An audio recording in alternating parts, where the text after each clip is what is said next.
Have you ever woken up from a dream and felt it was trying to tell you something? Carl Jung, a brilliant thinker, believed this feeling was absolutely right. He saw dreams not as random noise from our brains, but as important messages. They are whispers from a deeper part of ourselves. This part is wise and knows things we have forgotten in our busy daily lives. It is a voice from our soul speaking to us in a language of pictures and feelings. Jung thought that if we could learn to listen to these whispers, we could unlock secrets about who we truly are. This journey of listening is a quest to find our own inner truth. Imagine your mind is like a house. The part you live in every day is the bright, tidy living room. This is your conscious mind, where you think, plan, and work. But this house has a basement, a vast and mysterious place filled with forgotten treasures and old memories. This is your unconscious mind. Dreams are like letters sent up from that basement. They carry news about what is happening deep inside you. They can show you where you are stuck. They can point out problems you have been ignoring. And they can reveal the incredible potential you hold within you, waiting to be discovered. Listening to our dreams is more than just interesting. It is a path to feeling better and more complete. When we feel anxious or lost, it is often because there is a conflict inside us. A part of us wants one thing, while another part wants something else entirely. Our dreams bring these hidden conflicts out into the open. They don't give us simple answers like a math problem. Instead, they give us clues. They present us with symbols and stories that help us understand the bigger picture of our lives. By working with these clues, we can find balance and a sense of inner peace. It's like finding a compass when you are lost in the woods. So how do we begin this journey?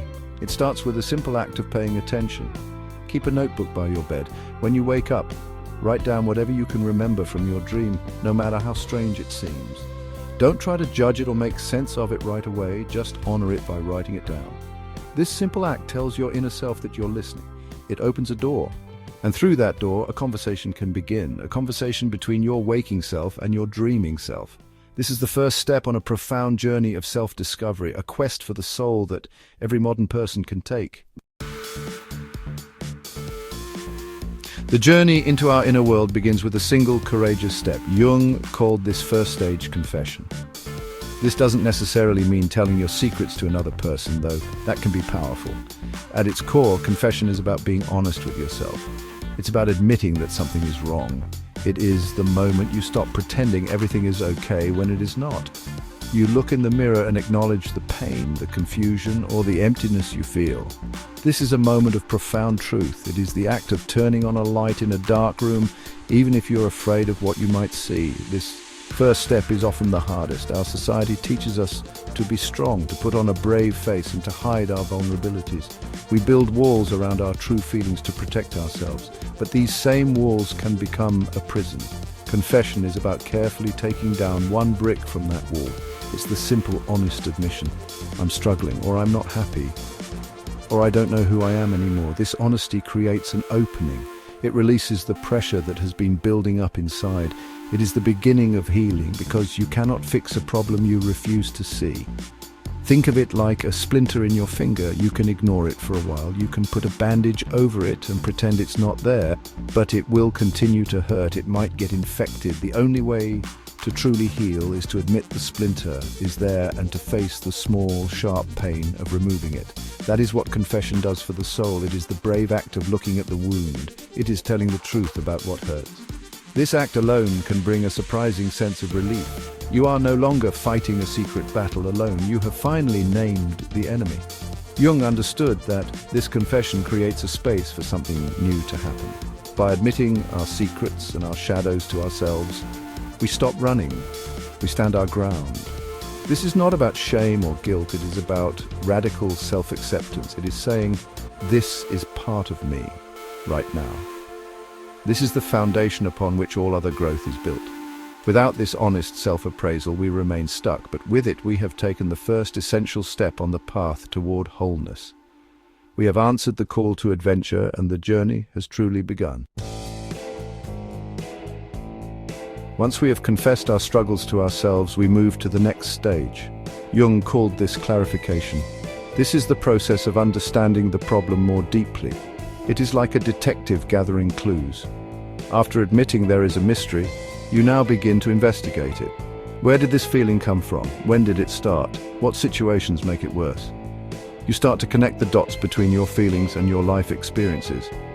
This is not about finding someone or something to blame. It is about gaining a clear, objective understanding of your own personal story and how it has shaped you. In this stage, dreams become an invaluable tool. The images and stories in your dreams can shed light on the source of your conflict. For example, you might dream you are constantly missing a train. In the clarification stage, you might connect this to a feeling that you are missing out on opportunities in your waking life, or perhaps you dream of a house from your childhood. This might point to unresolved issues from your past that are affecting your present. The goal is to illuminate the hidden patterns and connections that your conscious mind has overlooked. You are learning to read the map your unconscious has provided. Clarification requires patience and curiosity. It's about asking why in a gentle, non-judgmental way. Why do I react so strongly when my boss criticizes me? Why do I feel so lonely even when I'm surrounded by people? You begin to trace these feelings back to their roots. Maybe the criticism from your boss reminds you of a critical parent. Maybe the loneliness comes from a deep-seated belief that you are not worthy of true connection. This stage is about intellectual and emotional understanding. You're not just feeling the pain anymore, you are beginning to understand its logic and its history. This process helps to untangle the knots inside you. What once felt like a huge, overwhelming mess of anxiety or sadness starts to become a series of understandable threads. You can see how one thread connects to another. This act of seeing clearly is incredibly empowering. The problem no longer feels like a monstrous, unknown entity. It now has a name, a history, and a shape. You are moving from being a victim of your feelings to becoming a student of your own psyche. This newfound clarity prepares you for the next stage, where you will learn how to actively work with what you have discovered. After we have clarified the nature of our struggles, we enter the stage of education. But this is not about going back to school or reading textbooks in the usual sense. This is a different kind of learning. It is an education in the language of the soul. Jung believed that each of us needs to become a student of human nature, starting with ourselves. It involves learning about the great myths, stories, and symbols that have guided humanity for thousands of years. These are not just old tales, they are maps of the human psyche. They show us the timeless patterns of struggle, growth, and transformation. In this stage, you begin to see that your personal problems are not just yours alone. They are part of a larger human story. The feeling of being an outcast, the fear of the unknown, the search for meaning. These are themes that appear in fairy tales, religious texts, and epic poems from every culture around the world. When you realize that your personal quest mirrors the hero's journey from these ancient stories, you feel less isolated. You understand that you are walking a path that countless others have walked before you. This knowledge provides comfort, perspective, and a sense of shared humanity. This education also involves learning the specific symbolic language of your own dreams. You start to notice recurring images. Maybe you often dream of water. You might learn that water can symbolize emotions or the unconscious mind itself. Is the water in your dream calm or stormy, clear or murky? These details provide important information about your inner emotional state. You become a translator of your own inner world. You learn that a snake in a dream might not just be a snake. It could represent healing, transformation, or a hidden danger. Education is about building your own personal dictionary of symbols. This process broadens your perspective enormously. You move beyond the narrow confines of your personal ego and connect with something much larger and older. Jung called this the collective unconscious, a shared reservoir of human experience. By learning about it, you are equipping yourself with the wisdom of the ages. You're no longer just trying to solve a small personal problem. You are participating in the great, ongoing work of becoming a more conscious and complete human being. This education gives you the tools and the context you need for the final, most profound stage of the journey. The final stage of Jung's process is transformation. This is where all the previous steps, confession, clarification, and education, come together to create real, lasting change. You know, it's one thing to understand your problems, but it is another thing entirely to be changed by that understanding. Transformation is not something you can force. It is a natural outcome of doing the inner work. It is the moment when insight becomes a new way of living. You don't just know that you need to be more courageous. You begin to act with courage in your daily life. You don't just understand your shadow, you begin to integrate it. This stage is about creating a new relationship with yourself. Imagine you have discovered a part of you that you once rejected, perhaps your anger or your vulnerability. In the past, you either suppressed this part or let it control you. Now, through transformation, you learn to have a conversation with it. You learn to honor its message without letting it take over. This creates a new sense of inner balance and harmony. You are no longer at war with yourself. Instead, you become a wise leader of your own inner kingdom, giving each part of yourself a voice and a role.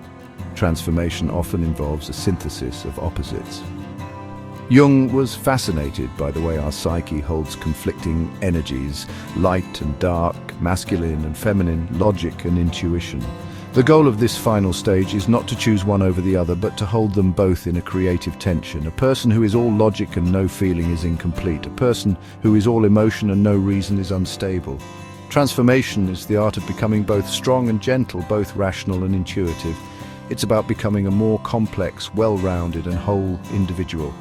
This is what Jung called the process of individuation. This journey doesn't mean you become perfect or that you will never have problems again. Life will always present challenges, but transformation changes how you meet those challenges. You now have a deeper connection to your inner resources. You have a compass that points toward wholeness. You trust the messages of your dreams and the wisdom of your soul. You're no longer just a passenger in your own life, tossed about by external events. You become the co-creator of your own destiny, consciously participating in your own growth. You have unlocked the secret, and the secret is you. To truly understand Jung's world, we must explore one of his most powerful ideas, the archetypes. Think of archetypes as original blueprints for our feelings, behaviors, and stories. Jung believed that we are all born with these blueprints inside us, in a deep layer of the mind he called the collective unconscious. This is not our personal unconscious, which holds our forgotten memories. The collective unconscious is deeper. It is a shared inheritance from all of human history. It's the psychic DNA that connects every person who has ever lived. It is why certain stories and characters feel so familiar and powerful, no matter the culture or time period. For example, consider the archetype of the hero. Every culture has stories of a hero who goes on a dangerous journey, faces great evil, and returns with a treasure that helps their people. And from Hercules to Harry Potter, the story is fundamentally the same. We resonate with this story because the hero archetype exists within all of us. It is the part of us that wants to overcome challenges, grow stronger, and make a difference in the world. When we face a personal crisis, we are, in a way, living out our own hero's journey. Another common archetype is the wise old man or woman. This is the figure of deep wisdom and guidance who appears in our stories and sometimes in our dreams. Think of Obi-Wan Kenobi or Gandalf. This archetype represents the part of us that holds innate wisdom and intuition. When we have a sudden insight or a gut feeling that guides us correctly, we are tapping into this inner sage. The goal is to develop a relationship with this part of ourselves, to learn to listen to its quiet, knowing voice amidst the noise of our daily thoughts. Then there is the mother archetype, representing unconditional love, nurturing, and fertility. And the trickster, who breaks rules and plays pranks to bring about change and challenge the status quo. These archetypes are not just characters and stories, they are living energies within our psyche. They shape our relationships, our ambitions, and our fears. Understanding them gives us a map to our own inner world. It helps us see that our personal dramas are part of a much larger, universal human experience. We are all playing out these ancient roles on the stage of our own lives.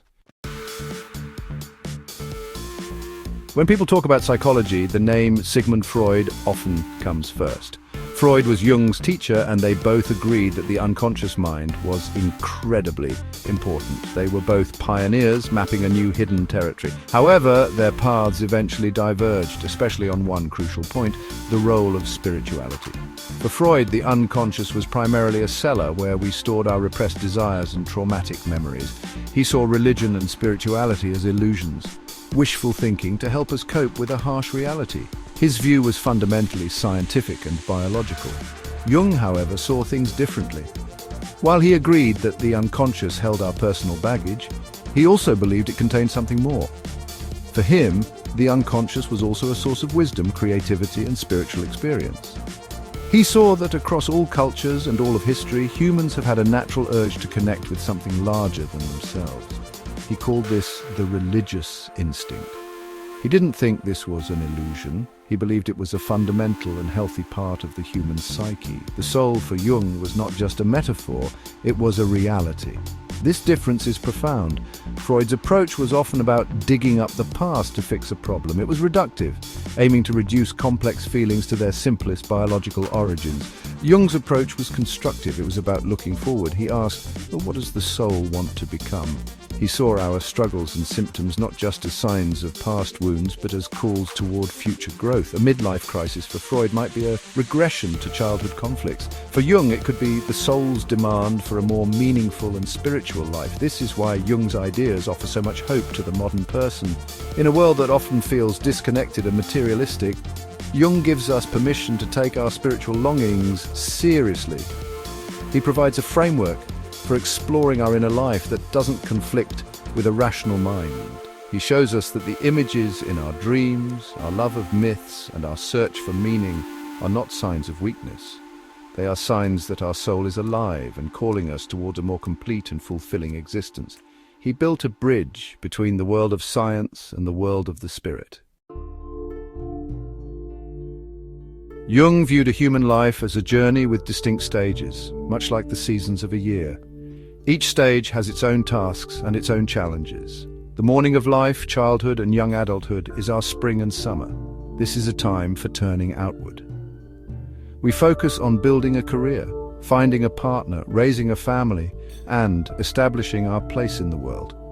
We build an identity, or what Jung called a persona, the social mask we show to others. This is a necessary and important part of life.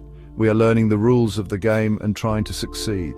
However, around the middle of life, something often shifts. Jung called this the afternoon of life, our autumn. The goals that once seemed so important can start to feel empty. Success might not bring the happiness we expected. This is the famous midlife crisis. From the outside, it might look like a breakdown, but Jung saw it as a breakthrough. It is the soul's way of telling us that the tasks of the first half of life are complete. It is now time for a new kind of journey, not an outward one, but an inward one. It is a call to find a deeper meaning and purpose for the second half of our lives. This crisis is a doorway. It forces us to ask questions we have been avoiding. Who am I behind the mask I show the world? What have I neglected in myself while I was busy building my outer life?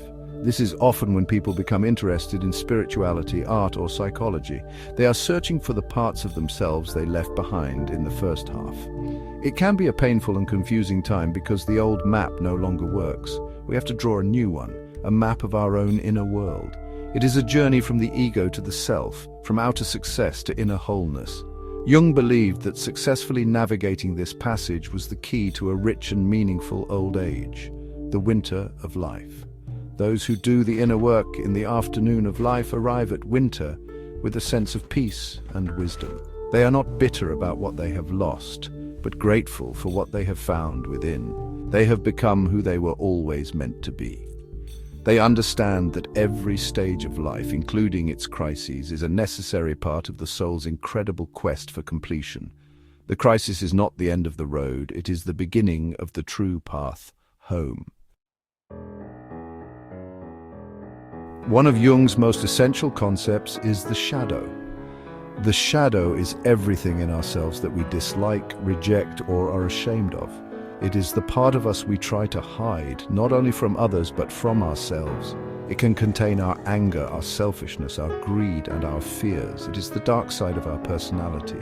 Our first instinct is to deny it exists. We project it onto others, seeing the flaws in them that we cannot bear to see in ourselves. This is why we sometimes have such strong, irrational reactions to other people. They are often mirroring our own hidden shadow. Confronting the shadow is a crucial part of the journey to wholeness. Jung believed that we cannot become whole by being perfect. We can only become whole by embracing our imperfections. This means turning around and facing the parts of ourselves we have been running from. It is a frightening task, because it shatters our idealized image of who we are. It requires great courage and humility. We must admit that we too have darkness within us. But in doing this, we reclaim a huge amount of psychic energy that we were using to keep the shadow repressed.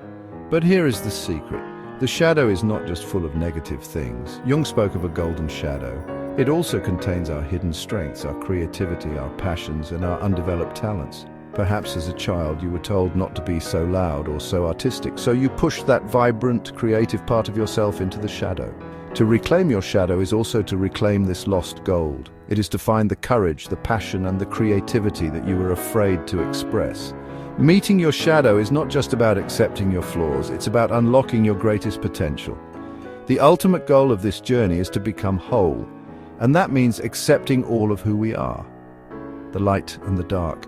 It is a lifelong process, not a final destination, but it offers incredible hope. It tells us that our flaws do not disqualify us from a meaningful life. In fact, integrating them is the only way to find it. When we stop fighting ourselves and begin to accept ourselves, we find a new kind of inner peace and strength. We become more compassionate, both to ourselves and to others. We become the complete, authentic, and whole individuals we were always meant to be.